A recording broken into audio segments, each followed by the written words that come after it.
บายดีเมื่อทุกคนที่เฮาได้เห็ดปวกมาก็สิมาเห็ดแจวเห็ดปวก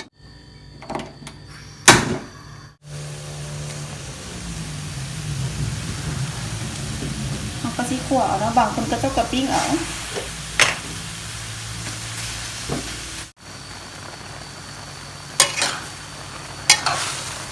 อันนี้เฮาก็คั่วไปคั่วจนแห้งไปแล้ว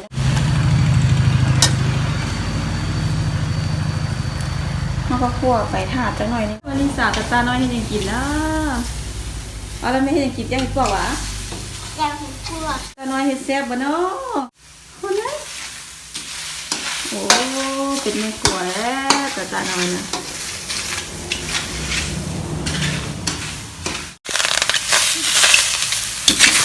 จะได้ทีแล้วนะเริ่มแห้งแล้ว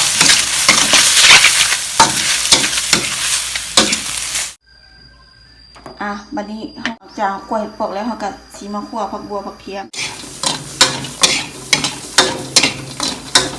มาไปใส่โคกเลยมา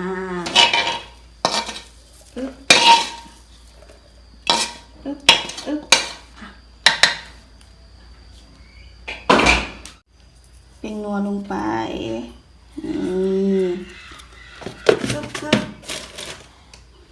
เกลือลงไปตำ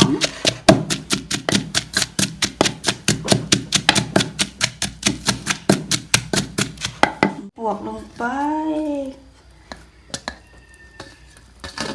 ใส่มือนี่แล้วนะตำ